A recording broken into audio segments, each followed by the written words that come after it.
मुझे चमक नजर आती है ऐसे रात में भी। जैसे 1-2 फुट आगे मैं चलता हूँ अंधेरे में भी मुझे ऐसा लगता है कोई जैसे डायमंड का प्रकाश हो ना, आगे कोई चल रहा है, प्रकाश वो कहीं भी खत्म नहीं होता। ये दिव्य नासिका होती है, जब ये खुलती है तो आपको अलौकिक तरह की खुशबुएं आती हैं जो इस धरती की नहीं है। फिर उनके लिए आपकी क्या सलाह है जो प्रकाश की खोज में निकल चुके हैं? हम वासी उस देश के जहाँ पार ब्रह्म का खेल, दिया जले अगम का बिन बाती बिन तेल। ये किस देश की बात हो रही है जहाँ ये दिया जल रहा है? मिलते हैं एक ऐसे महाअनुभव से जिन्होंने इस दिए के प्रकाश का अनुभव कर लिया है। प्रणाम गुरप्रीत जी। प्रणाम, सत श्री अकाल मैडम जी। जी, welcome to a sense of spirituality. Gurpreet ji, आप हमारे व्यूअर्स को अपना स्पिरिचुअल एक्सपीरियंस बता दीजिए। मुझे शौक तो था बचपन से ही इस मार्ग पर चलने का, पर असल जर्नी आज से कोई 5 साल पहले शुरू हुई होगी। यूट्यूब पर बहुत ज्यादा धार्मिक वीडियो देखता था और धार्मिक गुरुओं की पीछे सुनता था। कहते हैं ना, जब तक कोई पूर्ण गुरु नहीं मिलता आप चल नहीं सकते इस मार्ग पर। चलने की कोशिश तो मैंने बहुत की, पर आगे बढ़ नहीं पा रहा था। ऐसे ऐसे करके मुझे भाई सुखविंदर सिंह जी है हमारे, इस टाइम गुरु जी कह सकते हैं हम, जैसे कोई मास्टर होता है, जी वो हमको मिले जी। और उन्होंने मेरी धार्मिक यात्रा शुरू करवाई। उनके वचन से ही मेरी भक्ति फलने फूलने लगी और उनके कहने पर ही जैसे जैसे वो बताते गए मैं करता गया और प्रकाश का नजर आना शुरू हो गया। और भी बहुत से एक्सपीरियंस हुए और ऐसे मेरी धार्मिक यात्रा यही से जानी शुरू होती है। ये मुझे प्रकाश दिखता है ऐसे। ये एक प्रकाश दिखने का कारण भी गुरु जी ही है। पहले पहले मैं नाम जप किया करता था, ये वाहिगुरु गुरु मंत्र का सिमरन किया करता था। उससे ये दो द्वार होते हैं, जैसे आप कह लिए एक पूर्व का एक पश्चिम का। अगर आप पूर्व द्वार से जाना चाहते हैं तो आप सीधा ही वहां प्रकाश पर पहुंच जाते हैं। अगर पश्चिम द्वार से जाना चाहते हैं तो फिर यात्रा लंबी हो जाती है। जैसे कहते हैं ना, हम चक्रों की यात्रा, कुंडलिनी खुल जानी, ऊर्जा 7 ऊपर चक्कर उठती आते है। हैं आगे, जी ऊपर उठती है ऊर्जा जी रीढ़ की हड्डी से। ऐसे ऐसे चक्रों को भेद कर आगे आगे आगे जाती है। जो यात्रा होती सुगम है, इसमें रिद्धियां सिद्धियां भी बहुत होती है, जी। पर ये लंबी होती है। गुरु के निगरानी में ही होती है। बिना गुरु के आदमी भटक सकता है और पागल भी हो सकता है। आपके कहने का मतलब है कि आपका जो रास्ता है वो कुंडलनी का रास्ता नहीं है। नहीं, मैंने जब शुरू किया था ना पहले गुरु मंत्र से, मुझे किसी, मैंने ऐसे ही वीडियो देखकर नाम जपना शुरू कर दिया वाहिगुरु नाम गुरु मंत्र से। जब मैं गुरु मंत्र जपता था तो अपने आप एक कुंभक लग जाता था पेट पर। कुंभक लग के यानी कि नीचे का श्वास नीचे रह जाना और ऊपर का ऊपर रह जाना। मैं अभी गुरु जी से नहीं मिला था, ये उनसे मिलने से 2-3 साल पहले की बात है। और मेरी यात्रा पश्चिम रास्ते से ही शुरू हो गई और मुझे एक दिन ऐसा आया मेरी कुंडलिनी खुल गई। एक कुंडलिनी खुलने के साथ बहुत एक्सपीरियंस होते हैं, नए नए एक्सपीरियंस होते हैं। जो आपको कभी सोचा नहीं होता है वो भी हो जाता है। नए लोगों को बताएंगे या कोई बात करेंगे, कोई आप पर यकीन नहीं करेगा। कोई लोग पागल ही समझते हैं ज्यादातर, ये कैसी बातें कर रहा है, ऐसे तो हो ही नहीं सकता, ये तो संभव ही नहीं है, जी ऐसे करते हैं। जैसे जैसे इस लाइन में मुझे एक आदमी मिले, मेरे गुरु तो नहीं थे पर उन्होंने मुझे गाइड किया। उन्होंने बताया, अगर गुरप्रीत तुम जरा सा भी इस मार्ग से गलत रास्ते पर हो गए, तुम्हारा दिमाग भी विकसित हो सकता है, तुम पागलों जैसी भी हरकतें भी हो सकती हैं। इससे तुम किसी गुरु की गाइडलाइन में करो। अचानक ही, जैसे कहते हैं ना, जैसे चाह होती है राह भी परमात्मा खुद दे देता है। और ये भी कहते हैं कि जब शिष्य रेडी होता है तो गुरु अपेयर हो जाता है। ये भी बोलते गुरु अपने आप मिल जाता है। हैं। जी जी जी, आपकी बात बिल्कुल सत्य है। यूट्यूब पर मैं खोल कर बैठा था, किसी ने कमेंट किया था नीचे, उसके नीचे मैंने भी एक जवाब दे दिया। वहां से ही किसी ने मेरा कमेंट पढ़ा और कमेंट पास करके मुझे पूछा, आप जानते हो मन क्या है, ये कहाँ रहता है, और अध्यात्म की यात्रा क्या है, कहाँ आपको जाना है, कहाँ मिलना है, और क्या आरंभ है क्या अंत है, इसका कुछ पता भी है कि ऐसे ही चले हो। जब मैंने ये सवाल सुने तो मैं अपने आप से ही कहा कि ये बातें तो सही है इसकी, मुझे तो कुछ भी नहीं पता इसके बारे में। मैंने उनसे ही विनती की कि आप प्लीज मुझे मेरा मार्गदर्शन कीजिए। उन्होंने फिर मेरे ये जो मेरे गुरु भाई सुखविंदर सिंह जी हैं उनसे मिलाया फोन पर ही। उन्होंने कहा इसके लिए आपको गुरु लेना पड़ेगा। में जैसे गुरु जी के हुक्म कर देते हैं, कोई बात बता देते हैं, उसको गुरु लेना कह देते हैं। जी। उन्होंने मुझे एक विधि बताई। तो जो हमारी आंखें हैं ना, ये जो राइट साइड की आंख है ये चंद्रमा है, और जो लेफ्ट वाली आंख है वो सूरज है। इन दोनों को सम करके, जैसे गुरबाणी में भी लिखा है, चांद सूरज सम कर दियो ब्रह्म ज्योत मिल जाओगे। चांद और सूरज को जैसे सम कर लेते हैं ना हम, सम मतलब बराबर कर लेते हैं, और उसके बाद हमको ब्रह्म जो दिव्य प्रकाश है घट घट में पसरा हुआ है, उसका हमें निरंतर हमारे आंखों के सामने आ जाता है, वो हमें दिखने लगता है। पौधा वो भी प्रकाश ही है, वो पानी के न्याय होता है, जैसे पानी जल होता है ना। प्रकाश का दिखना जो होता है, वो दोनों आंखों को जब हम सम कर लेते हैं तो हमारे अंदर तीन नाड़ियां होती हैं, ईरा, पिंगला और सूक्ष्मना। जैसे हम दोनों ये चांद और सूरज दोनों आंखों को बराबर कर लेते हैं इस पॉइंट पर, नाक के अग्रभाग पर। जैसे गीता में श्री कृष्ण जी ने अर्जुन को बताया था कैसे ब्रह्म को हम देख सकते हैं, जो ज्योति है घट घट में पसरी हुई है, उसके दर्शन हम कैसे कर सकते हैं। तो श्री कृष्ण जी ने भी भगवत गीता में यही बताया था कि अपने दोनों नेत्रों को नाक के अग्रभाग पर यहाँ पर देखिए, और यहाँ पर देख देख कर सम कीजिए। जैसे आपकी ज्योति बराबर हो जाएगी, अपने आप सूक्ष्म नाड़ी चल पड़ेगी। ये सूक्ष्म चालू ही तब होती है जब नेत्र सम हो जाते हैं। जो हमारे राइट और लेफ्ट है, उनमें नॉस्ट्रिल्स। से बराबर श्वास आने लगता है। जी। मेरे तो अभी भी बराबर ही आ रहा है। जब ऐसे बराबर आता है तो दोनों नेत्र सम हो जाते हैं, तो हमें जो भी ब्रह्म है, जिसे हम खाली खला जैसे आसमान बोलते हैं, जी। इसमें हर जगह पर घट घट पे वही फैला हुआ दिखाई देता है। तो वो आपको प्रकाश रूप में जैसे दिखता है? हाँ जी, प्रकाश रूप में दिखता है, चाहे चाहे आंखें बंद हो या खुली हो, वो फिर जब दिखने लगता है तो फिर वो दिखता ही है। कभी आप मिस नहीं करते। उसको देख देख कर ही उसकी सेवा करनी है, इसको बोला जाता है ध्यान करना। सारे काम भी अपने उसको देख के ही करने, उसको ध्यान में रखकर। सारे काम उसको, हाँ जी, जब आपका मन एकाग्र रहेगा, वो इतना प्यारा है, इतना इतना निर्मल है कि आपका मन करता है, हटता ही नहीं है उसको देखने से। तो आपको ये जो प्रकाश दिखता है, क्या इसको ही आप ईश्वर प्राप्ति कहते हैं? गुरुजी ने तो यही बताया है कि ये जो प्रकाश है यही ईश्वर है। कोई इसे गुरु भी कहता है, कोई भगवान कहता है, कोई वाहिगुरु, कोई अल्लाह, कोई गॉड, वैसे होता यही है। मैं एक नहीं हूँ, मेरे जैसे और भी हजारों होंगे जिनको प्रकाश दिखता है। जी। और इसको देख देख कर ही आपकी आगे की यात्रा शुरू हो जाती है। तो इससे आपके जीवन में क्या चेंजेस आई हैं, क्या बदलाव आए हैं? हाँ जी, बहुत अच्छा आपने सवाल किया है। पहले तो जो काम रूपी होता है हमारे अंदर, वो बिल्कुल शांत हो जाता है। हम किसी भी पर नारी को देखते हैं तो हमें अपनी बहन जो बड़ी होगी अपनी माँ के रूप में ही नजर आएगी। उसके बाद क्रोध कम होने लगता है। मेरे बच्चे हैं दो, जी। दो लड़के हैं मेरे, एक 11 साल का और 5 साल का। पहले मुझे इतना ज्यादा होता था, जैसे मेरे बच्चे कहीं कुछ, जैसे होता ही है सभी को अपने बच्चों के साथ प्यार होता है ना, छोटे बच्चों के साथ। जी। जी। जी। पहले ऐसे था, पर अब मुझे ऐसे लगता है यार ये भी तो एक अपनी अपनी अपनी कर्म लेकर आए हैं, अपनी जैसे होती है किस्मत, ना, अपना प्रारब्ध। किस्मत लेके आए हैं। हाँ जी, पहले ऐसे मोह होता था ना बहुत ज्यादा कि बच्चे को ऐसा ना हो जाए, होता तो अभी भी है, पर वो पकड़ जो होती है ना, वो पकड़ नहीं रही अब।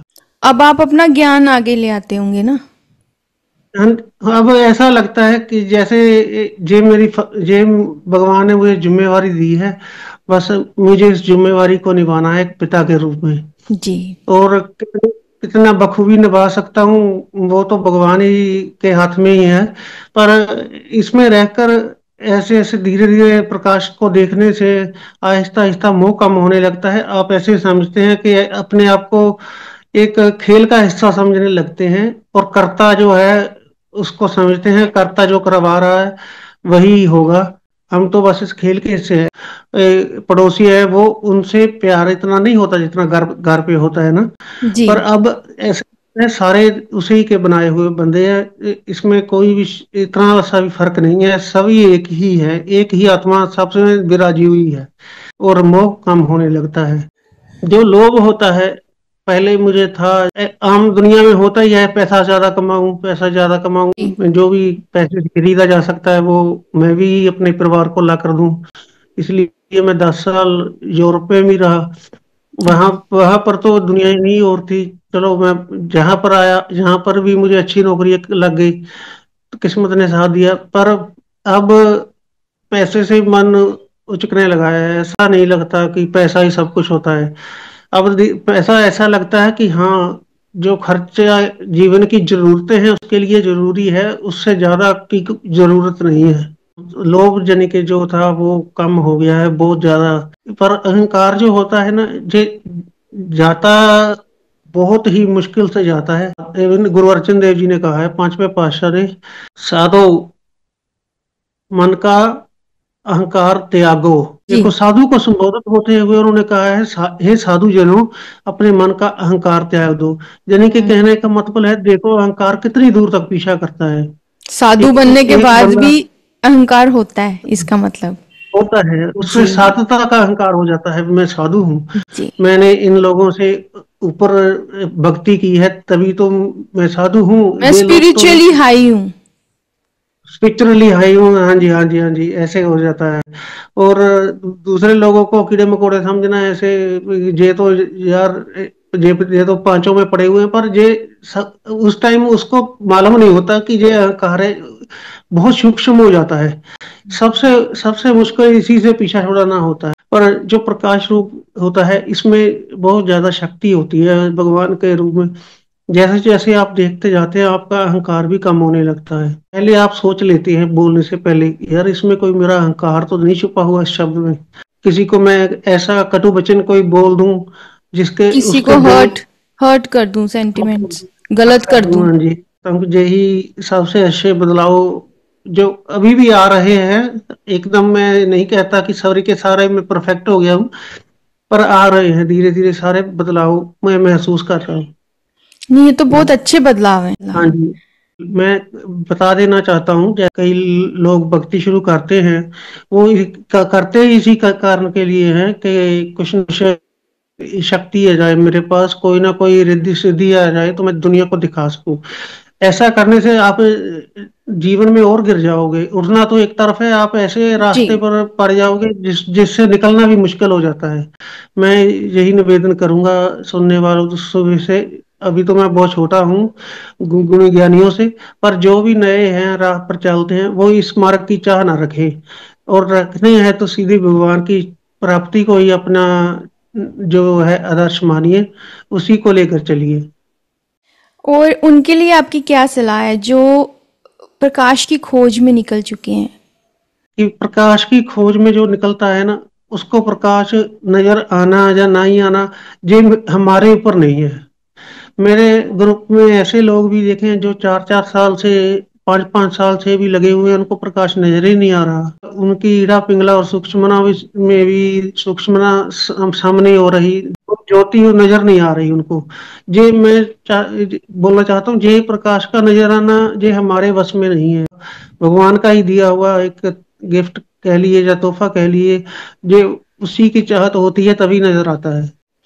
तो आपकी साधना काल में जब आप साधना कर रहे थे, जो आपने आपके गुरु जी ने आपको बताया, तो आप कितना टाइम देते थे इसको?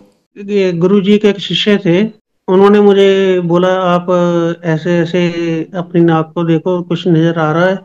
तो मैंने जब देखा तो मुझे पहले दिन से ही नजर आ रहा था, जो नाक था वो अग्रभाग नजर नहीं आया। फिर उन्होंने कहा आप जमीन से 1-2 फुट ऊपर देखो, देखना आकाश में है, जमीन को नहीं देखना।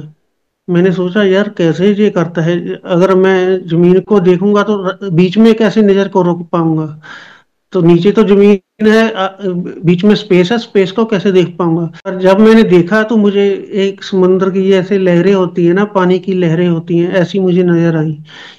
मैं हैरान हो गया। मैंने उसको उनको बताया कि मुझे ऐसे लहरों के रूप में कुछ नजर आ रहा है, जैसे पानी की लहरें हो, चमक हो। वो बोल रहे वो आप देवलोक के वासी हो। जो देवलोक का वासी होता है उसको नाक नजर नहीं आती है। आपको बस ज्ञान नहीं था इस बात का कि आपने कैसे करना है। तो उन्होंने भाई भाई साहब से मेरी मुलाकात करवा दी फोन पर ही। तो उन्होंने जो जब कहा तो मुझे क्लियर दिखना शुरू हो गया फिर। अभी भी हाँ, प्रकाश वैसा ही पहले दिखता पहले है? जब पहले तो दिखता था घने बादलों की तरह, जैसे पानी होता है ना, ठोस होता है पानी, शीशे की तरह ऐसे दिखता था। तो थोड़ा गाढ़ापन, जैसे गाढ़ा हो, जैसे है ना, थोड़ा सा जैसे बाफ रूप हो, ऐसे दिखता था। बाद में सूक्ष्म होता होता जो इतना सूक्ष्म हो जाता है कि बाद में आपको देखने के लिए नजर टिकानी पड़ती है। जैसे पहले देखते थे ना, चारों तरफ दिखता था, आंखें बंद करके भी दिखता है, फिर वैसे नहीं दिखता। फिर देखने के लिए आपको एक आधा मिनट आसमान में नजरें, फोकस और करना होगा। फिर फोकस करना होगा, और हाँ। फिर आपको वो बहुत सूक्ष्म तल पर चला जाता है जी। ओके, जी, तो अब कैसा दिखता है आपको? मुझे चमक नजर आती है ऐसे रात में भी। जैसे 1-2 फुट आगे मैं चलता हूँ अंधेरे में भी, मुझे ऐसा लगता है कोई जैसे डायमंड का प्रकाश हो ना, आगे कोई चल रहा है प्रकाश, वो कहीं भी खत्म नहीं होता। अमावस की रात भी हो, कोई चांद ना निकला हो, तो भी ऐसे लगता है कि आगे कुछ प्रकाश है, जैसे चलने में कोई लाइट है आगे, ऐसे हीरे के जैसे चमक है उसकी। यदि इतनी चमक तेज नहीं है कि आंखों में पड़े, आंखें शांत होती है उस चमक से, ऐसी है जैसे चांदनी की चमक नहीं होती, प्लेजेंट। चांद की चमक होती है। हाँ प्लेजेंट जी, होती है ऐसी जी। होती है। जब आंखें बंद करते हैं तो लहरों के रूप में दिखता है। जब आपको प्रकाश दिखता हाँ है जी, कैसी फीलिंग आती है? जब अकेले बैठकर देखता हूँ तो एकदम विचार रुक जाते हैं, कोई फीलिंग नहीं आती, कुछ नहीं, ऐसा लगता है जैसे गहन शांति में हूँ, और आले ना इससे मुझे ऐसे ही हो जाता है।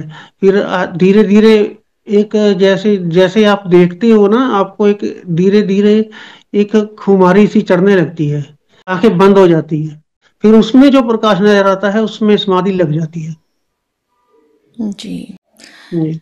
एक और बात कि जैसे कोई ब्लाइंड है तो इसका मतलब प्रकाश तो फिर उनको भी दिख सकता प्रकाश ये अंदर की बात है, बाहर की आंखों की तो है। बात जी, ही नहीं की है। फिजिकल आइज की देखिए ना, बात नहीं है। ये बात मैंने पूछी थी भाई साहब से भी, कि जो ब्लाइंड हैं वो कैसे देखते हैं। और उन्होंने बताया था, लुधियाना एक हमारे जो शहर पड़ता है, वहां पर एक बीवी है, और उससे उनको बात पूछी थी कि आपको कुछ नजर आता है, आप तो ब्लाइंड हो। वो हंसने लगी और बोलने लगी, आपको अभी नजर आया, मुझे बचपन से ही नजर आता है जी। जी। मेरी भी आंखें तो थी पहले, पर मुझे पता ही नहीं था ऐसे प्रकाश देखा जा सकता है। हम्म। ये तो एक विधि है जो उन्होंने बताई है, उसके उसके द्वारा ही मुझे पता लगा है ना। जुगत भी तभी बताता है, कोई विधि भी तभी बताता है जब भगवान खुश होते हैं, किसी ना किसी के मुंह से वो अपना वेद चिनवा देते हैं। ये वही बात है ना कि जिन जो स्पिरिचुअली थोड़ी हाई होते हैं तो उनका मैटर नहीं करता कि वो ब्लाइंड हैं या नहीं है, तो उनको हाँ दिखेगा। प्रॉपर लाइक गुरु अगर गाइड करें तो कोई भी देख सकता है। कोई भी देख सकता है। एक बाबा नंद सिंह जी हुए हैं हमारे यहाँ, पंजाब में थे, अब तो नहीं है, वो मेरे जन्म से पहले की बात है। उन उस टाइम पे इतनी टेक्नोलॉजी नहीं थी। वहां पे कहते हैं उनसे मिलने कोई पाकिस्तान से कोई साधु आया था, वो ब्लाइंड था। उसने बोला कि मुझे उस परमात्मा के दर्शन करने हैं। बाबा नंद सिंह जी ने उसको दर्शन करवाए, और उसने किए भी। और बाद में वो अपनी शक्ति से कह दिए, भगवान को बोलकर उनकी आंखें भी वापस कर दी। वो बोलने लगा, अब जो देखना था मैंने देख लीजिए, देख लिया है, गुरुजी आप ऐसे कीजिए, आप ये आंखें वापस ले लीजिए। जी। उन्होंने कहा नहीं, गुरु नानक देव के घर में जो चीज दे दी जाती है वापस नहीं ली जाती है। आप अपने पास रखिए, बस किसी और को मत बताना, नहीं तो जहां पर तो लाइनें लग जाएंगी, है ना। जी, तो वो दाता हैं, वो खुश हैं तो कुछ भी दे सकते हैं, जाता है अगर आप डिजर्विंग हो तो। जब, जी जी जी, जी। बिल्कुल यही है, आप पात्र होने चाहिए। तो क्या हम बुद्धि के बल पर भी इसको जान सकते, प्रकाश का अनुभव कर सकते हैं? नहीं, बुद्धि से परे की बात है। जी। बुद्धि के तल पर तो बिल्कुल नहीं कर सकते। जी। बुद्धि हमारी सीमित है।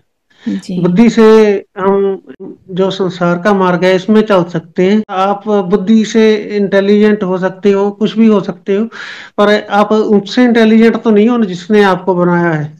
नहीं। बुद्धि भी तो उसी ने दी हुई है। जी। इस बुद्धि के द्वारा हम उसको कैसे पकड़ सकते हैं। सभी संत जिन्होंने कहा है, जैसे हठ योग है और भी कई योग है, सबसे प्यारा प्रेमा मार्ग ही बताया है, प्रेमा भक्ति ही बताई है। जी। इसके द्वारा ही संभव हो सकता है। तो आपका मतलब है मन बुद्धि के परे जाके, तो परे की बातें हैं जे, अभी मैंने क्या काफी बातें ऐसी कर दी हैं जो कोई बुद्धि वाले लोग सुनेंगे, जहाँ जो जिनको इतना विश्वास नहीं है, वो तो मुझे पागल ही बोलेंगे। कोई किसी को आंखें कैसी दे सकता है, कोई कैसे देख सकता है, ब्लाइंड पर्सन ऐसे।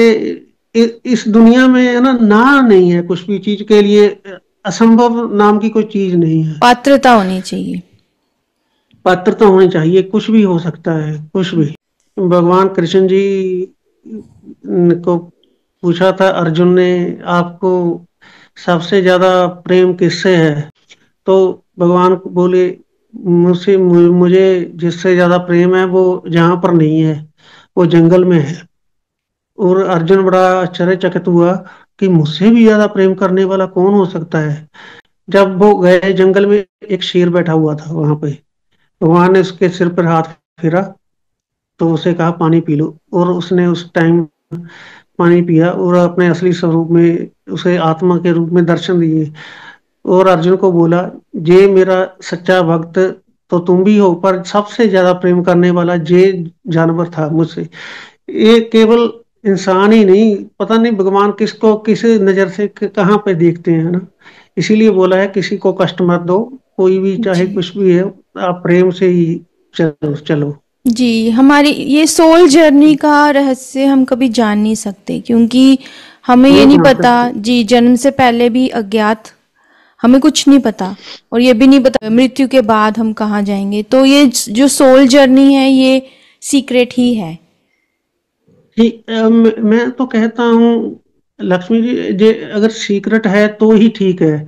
अगर आप जान जाओगे आने वाले पल में क्या होने वाला है, तो कोई मजा नहीं रहेगा जिंदगी का। अगर भगवान मिल जाते हैं, फिर आपकी एक तृष्णा खत्म हो जाती है, भगवान तो मिल गए, अब क्या करूं। भक्ति में वो रस नहीं आता, वो भक्ति ही मांगता है। जब भी मांगता है मुझे अपनी भक्ति दो, जो भक्ति में रस है, आने वाले समय में सीक्रेट में जो रस है वो किसी और चीज में नहीं है। जी। जी, आपको प्रकाश दिखता है, बंद आंखों में भी दिखता है, आंखें खुली हों तो भी दिखता है। तो आप जी, इस जगत के बारे में क्या कहना चाहते हैं? आपको जगत कैसा लगता है? जो मनुष्य का जन्म है, ये इसे पाने के लिए तो देवी देवता भी तरसते हैं। क्योंकि आप जब नाम जपते हो पर पूर्णता भगवान को प्राप्त नहीं होते, मुक्ति को नहीं मिलते, तो आपको देवलोक में भी जन्म जाता है। वहां पर सारी सुख सुविधाएं हैं, पर नाम नहीं जप सकते। जी। नाम नाम सिर्फ मनुष्य का एक जीवन है 84 लाख जोनियों में, जो सिर्फ और सिर्फ नाम इसी जोनी में जपा जा सकता है। पर कहते हैं 84 लाख में ये पौड़ियां हैं, जिसके 84 लाख में पौड़ी पर हम खड़े हैं, आखिरी पौड़ी भी छोड़नी होगी ना, तभी हम छत पर चढ़ सकेंगे। अगर छत पे जाना है तो मैं तो यही देखता हूँ कि जो जो जीवन का रहस्य है, जो भी है, भगवान के नाम नाम से ही है। भगवान का नाम ही सबसे उत्तम है, यही लेना चाहिए। जी, आप जी। बचपन से ही ऐसे थे? बचपन मेरा भी थोड़ा ऐसा था। मेरी माँ, जैसे 8 साल हो गए थे उनको शादी को, उनके बच्चा नहीं हो रहा था कोई भी। एक जो मन्नत मांगी गई थी, जहाँ केसगढ़ साहब तख्त है, श्री आनंदपुर साहिब में, जी। उस वक्त माँ ने बोला था मुझे भगवान से मुझे बच्चा एक दो, गुरु गोविंद सिंह जी की वहां पर तख्त है भगवान जी का, हमारे 10वें पातशाह का, और वहां से मुझे मांगा था। और 8 साल बाद फिर मेरा मेरा जन्म हुआ। तो पहले से ही मेरा जुड़ाव था इस मार्ग से। जब मैं 10वीं कक्षा में पढ़ता था, मुझे सुगंधियां आती थी ऐसे हवा में, मुझे खुशबू पता आती नहीं थी। होता था, जो खुशबू खुशबू। आती थी। ऐसे मुझे लगता था ये सारे पाठ कर रहे हैं, गुरुद्वारे में पाठ हो रहा है, मंदिर में घंटियां बज रही है, शायद इसी कारण हवा में भी खुशबू आने लगी है, सुंदर वातावरण हो गया है। पर अब मुझे पता चला है, ये जो खुशबू होती है, ये अपने अंदर से ही आती है। जैसे हिरण के अंदर से ही कस्तूरी होती है ना, पर वो कस्तूरी। फिरता है, जंगल में भटकता जी, है। कस्तूरी कुंडल बसे मृग ढूंढे बन माही। हाँ जी। ये दिव्य नासिका होती है, जब ये खुलती है तो आपको अलौकिक तरह की खुशबुएं आती हैं, जो आपको मालूम ऐसे होता है कि इस धरती की नहीं है। कोई परफ्यूम ऐसी खुशबुएं नहीं बना सकता जैसी वो खुशबुएं होती है। ये ऐसी खुशबू आप में खो जाती हो, ऐसे ऐसे मदहोश कर देती जी। है, ऐसी आती है। तो इधर पंजाब में ज्यादातर ऐसे ही होता है ना, कि आप लड़के को आप विदेश भेज दो, जहाँ पर तो कोई काम है नहीं अच्छी तरीके का। जी। तो मैंने भी जब प्लस 2 की, तो मुझे भी बाहर जोरों में भेज दिया गया। तो जी। उधर जाकर तो वो दुनिया ही और थी हमारे। जैसे आप कह लो कि नया नया यूरोप में गया था मैं, उस उधर जाकर सब कुछ मैं भूल गया फिर से, उधर की दुनिया में रच बस गया। पर जब भी ऐसे एकांत में बैठता था, जब गुरुद्वारे जाता था, आंसू की जड़ी लग जाती थी। मुझे पता नहीं होता था क्यों लग रही है। 2006 में मेरी माता जी की डेथ हो गई। 2010 में 10-12 तक तो दादी जो थी मेरी, वो घर का काम काज कर लेती, मैं अकेला ही लड़का था। एक मेरी बहन थी, बहन की शादी हो गई, और इन्होंने बोला कि तुम बेटा वापस आ जाओ, हम अब घर का काम दादी से नहीं होता है। पिताजी बोलने लगे तुम आगे शादी कर लो। तो मैं 2012 में छोड़कर सब कुछ वहां पे फिर आ गया, यहाँ पे जी। यहाँ आके शादी की। बीवी भी ऐसी धर्म ख्यालों वाली मिली मुझे, तो सब कुछ ठीक होने लगा। यानी कि जैसे मैं एक मार्ग को भूल गया था, दोबारा दोबारा उसी लाइन पे फिर आने लगा, आते आते अभी जर्नी जहां तक पहुंच गई है। जी। बहुत सुंदर जर्नी है आपकी। और आपसे हमने ये भी सीखा कि परमात्मा और उसका प्रकाश बुद्धि के बस की बात नहीं है, जिसमें मन बुद्धि लीन हो जाते हैं। लीन हो जाते हैं, पीछे रह जाते हैं। ये उस आत्मज्ञान की समझ है।